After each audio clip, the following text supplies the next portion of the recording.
Hi Gemini! Kamusta? Welcome back to Pinay Angel Tarot. This is your October kapalaran para sa mga Gemini. General love reading, although baka may mensahe din sa career nyo. Tingnan natin ang energies connected sa'yo ngayon, Gemini. Kamusta kayo guys? Comment present para alam kong nanonood kayo. Ready ko lang yung mga cards nyo. So, it's new moon right now. Kaya tingnan natin energies connected sa'yo. For the new moon, meron din po ngayon solar eclipse. So, tingnan natin ang mga changes. At kung ano man ang paparating na energies for you sa love life mo. Okay. Kuha tayo muna ng mga oracle messages. Ano mga ganap kay Gemini ngayon sa love life niya. Sa romance. Gemini. Anong energy ni Gemini ngayon? At ano ang paparating? Okay. Settling. Avoid settling for less than you deserve in love. So, parang sabi dito, you deserve more, Gemini. Parang pakiramdam mo ngayon, nagtitiis ka sa isang sitwasyon or koneksyon na hindi ka nasasatisfy. Toxicity, toxic relationships can drain your energy and self-worth. Be aware. Alone time, spend some time alone. It will help you gain clarity on your relationship. Imperfections. Love is a beautiful mess. Embrace its imperfections.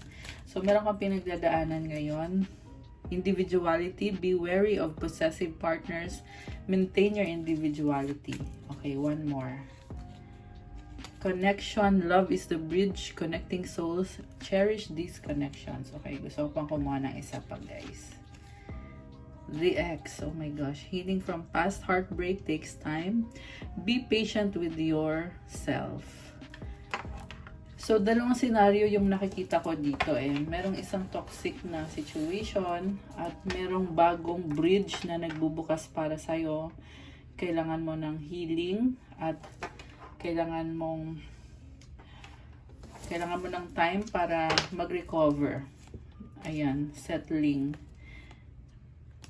And nakikita ko din dito, you are a work in progress. Just keep improving yourself. Okay? Nakita ko gusto mong lumaya eh. Gusto mong magkaroon ng freedom. So, tingnan natin from the tarot. Overall energy is 9 of Cups. This is happiness, pero may isa ka pang wini-wish na hindi mo pa nakukuha. Ngayon, nagkakaroon na ng improvement sa love life mo, kahit papano. Pero may something pa talaga na sa ngayon hindi mo pa masasabi na masaya ka eh. Kasi meron pang something. Tingnan natin, ano kaya yon. So, ang energy ng person mo, okay, actually, person mo muna yung titingnan natin, tas mamaya ikaw.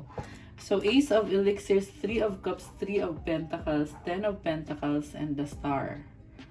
Okay, and ikaw naman, King of Candles, Alchemy, Hermit, 2 of Swords, Prince of Candles, and then Queen of Elixirs.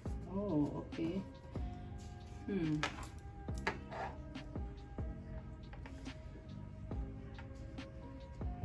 So, gusto niya mag-reconcile. May nakita kong bagong simula, may celebration, partnership, stability, hopes and dreams. Sa totoo lang, maganda yung cards dito kasi nakikita ko, chine-check nyo kung mag-workout pa ba to. May person ka dito eh, posibleng nagkaroon ng no contact at ngayon lang ulit nagkaroon ng pag-uusap or ng connection. Kasi, nafe-feel ko yung happiness dito eh. Nagiging emotional ka at pinag-aaralan mo yung sitwasyon. Kasi, at home ka sa taong yan. At, pangarap mo siya for the future. Mukhang meron din kayong pangarap together.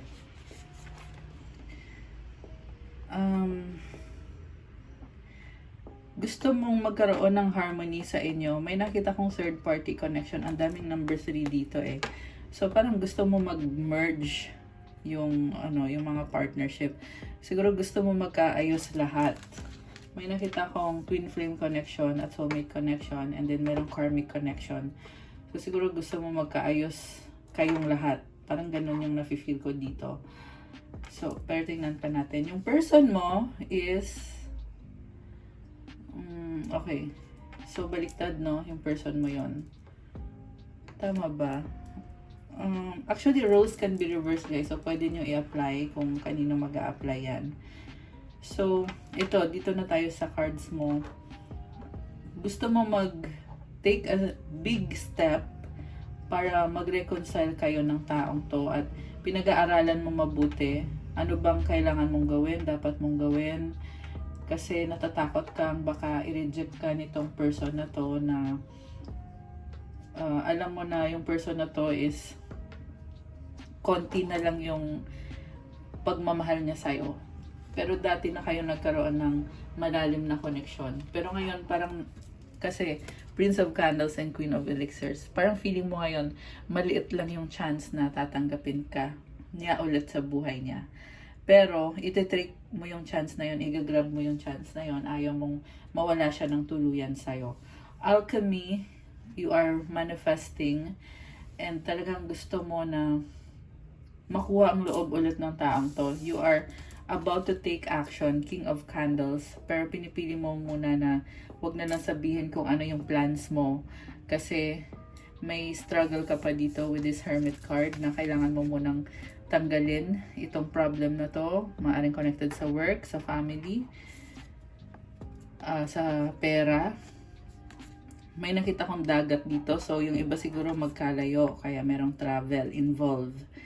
Pero definitely I can feel the passion and attraction. Okay. Yun, may fear ka din dito eh. Dadalang isip ka, tatanggapin ba ako nito? Yung kadil mo ay posible water sign, Cancer, Pisces, Scorpio, Earth sign, Capricorn, Taurus, Virgo, Aquarius energy. Sa side mo, merong energy ng Sagittarius, Hermit, Virgo, and fire sign, Aries, Sagittarius. Although this can be any sign. Meron ding konting air sign, Gemini, Libra, Aquarius. So, ano ba ang... Teka, kunin ko ulit yung cards. Ano bang feelings ng person mo sa'yo, Gemini? Kasi nakita ko yung person mo ay gustong kumonek sa'yo. May maibibigay siya sa'yo na stability, pero nakita ko dito hindi niya magagawa unless and until na ikaw mismo yung mag-reach out sa kanya. So, abanger siya. Naabangan ka niya. 7 of Swords, pero nakaganyan siya, oh. Ayan. Ibig sabihin, umiiwas tong person na to. Or dati siyang umiiwas, ngayon hindi na masyado. Kasi nakaganyan na eh. Iniwasan ka nitong taong to, ramdam mo yun, alam mo yun, siguro binlock ka. Or nag-iba yung trato niya sa'yo, treatment niya sa'yo. 6 of Keys, ngayon napapansin mo na nag-iba yung ihip ng hangin, bakit parang gusto na niya ako ulit, bakit parang bumait siya, or nagkaroon ng change of heart yung person mo. Nakita ko dito, masaya kasi siya sa'yo. Masaya siya sa'yo at marami siyang pwedeng ibigay. Nagkaroon to ng stability sa career and finances. Purpose niya yun sa buhay na i-share niya sa'yo kung anong meron siya. Parang feeling niya obligated siya sa'yo. Baka kasi kasal kayo. Yung iba kahit hindi kasal, ganun yung pakiramdam niya na gusto kanyang alagaan, mahalin, i-nurture. 7 of Pentacles. More optimistic na siya ngayon at iniisip niya kung magsistay ba ako sa'yo, Gemini. May dalawang number 7 dito. May mga reservation siya, kaya ka rin nagdududa sa kanya eh. Kasi tingin mo baka may iba na siya. May trust issue ka na din sa kanya. Okay. So, tingnan natin. Bakit nagkakaganyan siya? Oh, 7 ulit oh. Nakatalong 7 na. So, si person mo, nakafocus siya sa sarili niya. Kung mag-uusap man kayo, papansin mo yan na hindi lahat sinasabi sa'yo may boundaries na nakaset. So, ano bang kasalanan mo sa kanya? Bakit siya nagkakaganyan? The Oracle, yung iba sa inyo ay ikinasal kayo sa taong to, hindi nyo nagampanan yung obligasyon nyo sa kanya. Kung hindi literal na kasal, there was an engagement or promises na ginawa nyo na hindi nyo pinanindigan. Pwede tong roles can be reversed, guys, ha? So, kayo na bahala mag-apply. Kung magkakayos man kayo, magka-crush talaga muna kayo nito bago mangyari yung pagkakaayos, Prince of Elixirs. Parang sa ngayon hindi kanya masyado iniisip kasi alam niya pag in-entertain niya yung idea, masasaktan, may hirapan lang siya. Mukhang hurting siya ngayon. Gusto niya, yes, gusto niya magkaayos kayo. Pero kasi, it takes two to tango, guys. Hindi pwedeng siya lang yung mag-effort. Okay, yan yung iniisip niya dito. Sinasabi ko lang. Okay, ano pa? Justice. Ayun na nga. Gusto niya ng balance and stability. Kaya mapapansin mo sa kanya, nagsaset siya ng boundaries ngayon. Walang makakapigil sa kanya. So, paano ngayon haharapin ni Gemini itong person na to? Paano? Paano haharapin ni Gemini? Okay. Prince of Talismans, the Devil, oh my gosh. Princess of Elixirs, Nine of Swords. Alam mo, nakikita ko dito, obsessed ka sa taong to eh. Kailangan mong kausapin yung person na yan. Obsessed ka sa kanya. Kailangan mong mag-sorry, magpaliwanag. Kailangan mong magmadali, ipakita yung pagmamahal mo sa kanya kasi hindi ka mapakali, kakaisip, nagkakaroon na ng anxiety o depression. So guys, huwag mong pigilan yung sarili mo. Para din naman sa'yo yan, sa mental health mo yan. Kung kailangan mong gawin, gawin mo na. So lumalabas dito, gusto mo ng communication, 8 of Candles, or travel. Empress, in love ka pala sa kanya eh. Princess of Keys. Princess of Talismans. So, naghahanap ka ng impormasyon kung mahal ka din ba niya. At nakikita ko lumalakas yung confidence mo at gusto mo mag-apologize sa taong yan. Gusto mo ipagpakita yung attention mo sa kanya this time. Okay? Yung nga lang, may struggle ka dito kasi posibleng merong karmic connection or other person, which is nabanggit na natin yan kanina na meron nga 5 of Swords and the 6 of Pentacles. Yan yung pumipigil sa'yo. The Magician, the Strength card. Marami kang tinatago sa kanya. Merong anak, may nakita kong bata, Prince of Keys. 4 of Cups, 6 of Wands. Alam mo, ang dami mong doubts, Gemini. Pasensya na sa ingay, guys. May mga duda ka sa sarili mo eh. Pero sa totoo lang, kaya mo pinipilit bumalik sa taong to dahil may nagbago sa kanya eh. Parang ramdam mo na hindi na ako mahal or parang kinakarma ka sa panluloko. Ayan. Or sa treatment na ginawa mo sa kanya. Ayan. Hindi ko sinasabi manloloko lahat ng Gemini ha. Sinasabi ko lang guys yung mga energies na nasagap natin ngayon sa reading. So, kung hindi po para sa inyong ang reading, check nyo po yung sa ibang placements nyo sa ibang readings po sa channel. Thank you so much. Okay. Pero sa reading na to, yun na nga Gemini, hindi ka, ayaw mo yung parang may barrier sa inyo eh. Gusto mo ibalik kung ano kayo dati. At willing ka naman na gawin lahat para maibalik lang kung ano kayo dati. Ayan, hindi ka mapakali. Mahal mo siya, hinihintay mo siya, sinostalk mo pa. Chariot. So, may planning to travel. Long distance yung nakikita ko dito. May nakita din ako na meron kang kailangan talikuran kung gusto mo ipaglaban tong taong to. 4 of Wands, you will be happy sa kanya. King of Elixirs. Mahal mo naman siya. Hindi ka lang marunong ilabas yung totoong nararamdaman mo. May lumabas na other party dito. Hindi ka makaalis sa other party. Queen of Wands and the 8 of Swords. Pero nakikita ko dito kailangan magdesisyon. Paulit-ulit. The Sun and the Death card. Kasi yung decision mo na pag-alis mo magdadala ng bagong simula. So malaki tong change na to Gemini. And ako pa sa'yo, i-grab mo na yan kasi napaka-potent ng energies na to. Babaguhin ang buhay mo. Ayan o, magkatabi Sun tsaka Death. So itong Death, Phoenix Rising yung lumabas. Ibig sabihin ng Phoenix Rising, kung na-depress ka man, babangon ka, babawi ka ulit, mapapasayo ulit yung lakas na kung anong meron ka dati na sinishare ninyo ng taong to. Magiging masaya ka. Ayan, yung nga lang kailangan mo magdesisyon. Hawak mo talaga ang desisyon dito. Andito yung sun, oh. Ayan. Sun is positivity, happiness. Hindi perfect ang lahat, pero be grateful. Kasi blessed ka, sobrang blessed ka, pero ikaw nagpapaka-depress ka. So, bumangon ka like this phoenix. Ayan, oh, phoenix yan eh. Phoenix rising. So, ang kahulugan kasi ng death, hindi to literal na patay. Madalas kasi pag nakikita ng tao, ayan, death, ay patay yan. Hindi po ganun yon. Okay? So, medyo buksan nyo yung isip nyo. Huwag kayong masyadong maging restricted sa kagaya nito tarot reading. Anyway, what I'm saying is, babangon ka, kaya mo. Ayan, kung gusto nyo guys, i-search nyo yung kahulugan ng Phoenix Rising. Ayan, kasi yan yung nakita ko sa'yo, Gemini, eh, babangon ka.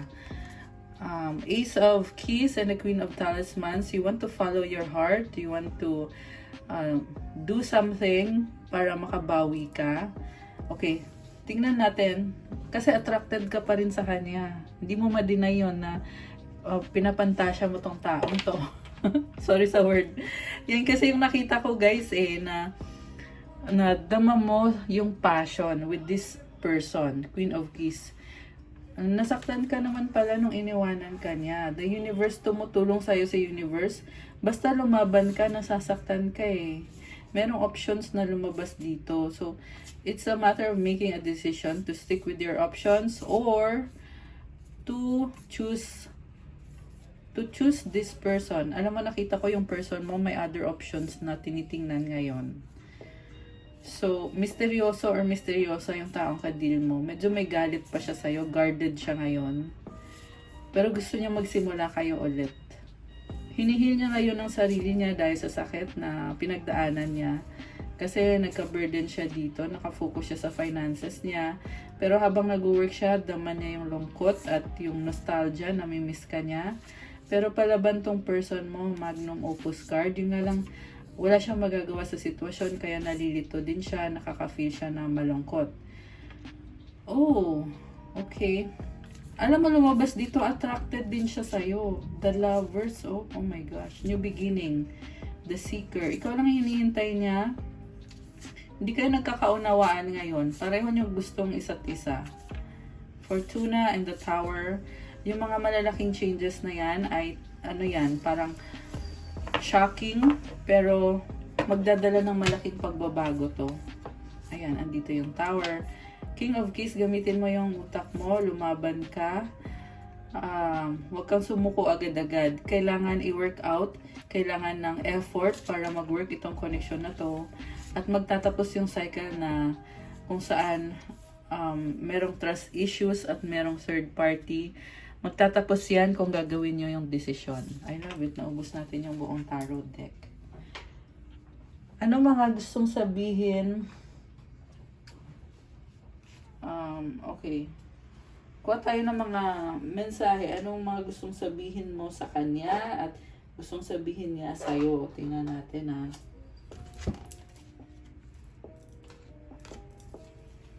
Okay. Galing kay Gemini.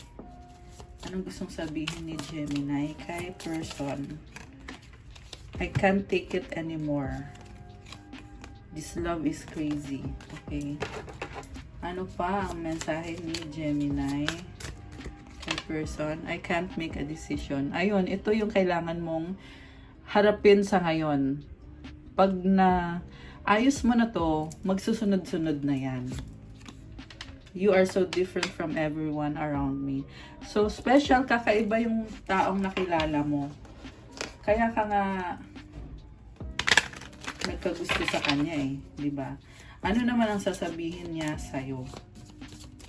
Ano sasabihin ng person ni Gemini?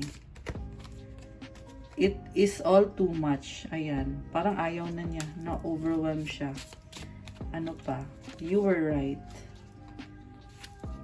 I feel lonely. Okay, nalulungkot siya.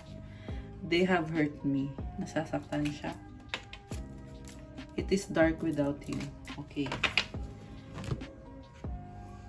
Kuha tayo ng money energies. Money energies for Gemini.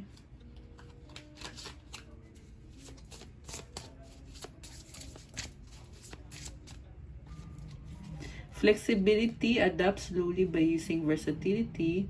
Be flexible in your methods. Compromise, adaptation, change, etc. So be flexible. Money tree, dreams come true. You will get what you have long desired. Enjoy your wealth. Looking, have an eye for beauty and uncover hidden charms. Seek and you will find. Oh, nice. Anong mga paparating sa inyo ng person na ito? Anong paparating between Gemini and person mo? Let go, make room for the new beginning on its way to you now. So, kailangan talaga mag-let go, guys. Hindi makakapasok ang bagong simula hanggang kumakapit ka sa kung ano yung mas madali, kung ano yung mas magaan, okay? Bitawan mo yan lahat. Let go mo yan lahat. You need to make room kasi hindi makakapasok ang new beginning. Subukan mo bitawan yan lahat. At ikaw mismo magugulat din na ay nakapasok na din sa wakas yung bagong simula. Guardian, a lost loved one watches over you. May tulong ka naman may blessing ka naman from God. Gold digger, they want your money being used. So, merong nagmamanipulate sa'yo sa pera mo. Okay. So, very specific yan, hindi yan sa lahat mag-apply. Isa pa. Air sign, Gemini, Libra, Aquarius, ikaw to. Spy, someone got their eye on you, you are doing your research. Okay. Anong advice ang kailangan marinig ni Gemini ngayon?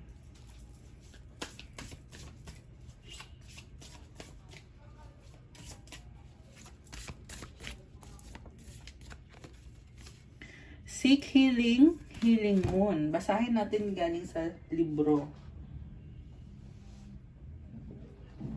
Dali lang, guys. Kasi, hanapin ko muna sa libro yung Healing Moon. Okay. Healing Moon. Ito. Ayan. Seek healing. There is one very important question that you need to ask yourself when you draw this card. What would your current situation look like if it were healed? Close your eyes for a moment and visualize it. It's important to get a clear picture of it in your mind's eye.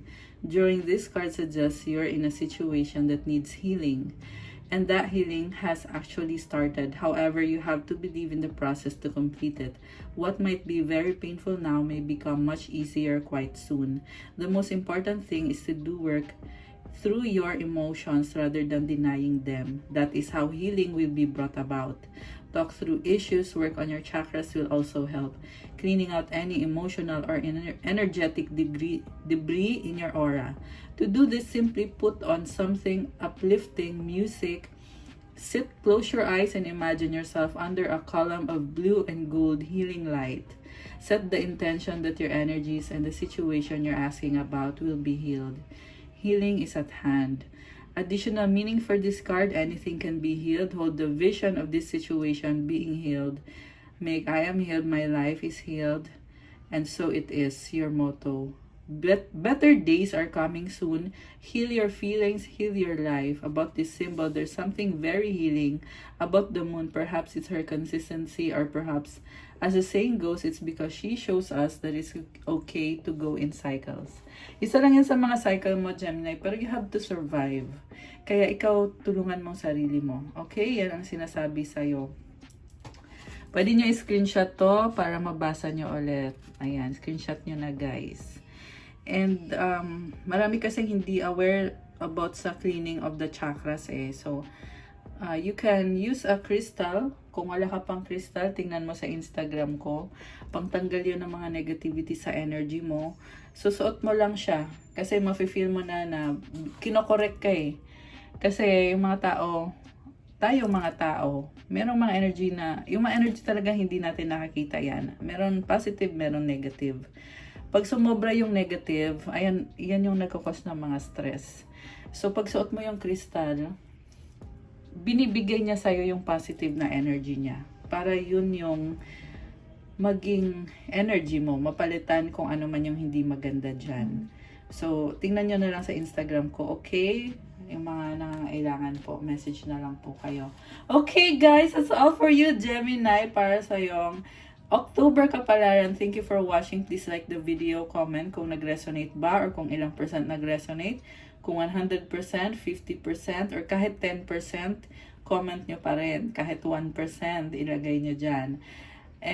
Kung kailangan nyo po ng gabay, you can book a private reading. May bayad yun kasi ikaw mismo ang i-reading.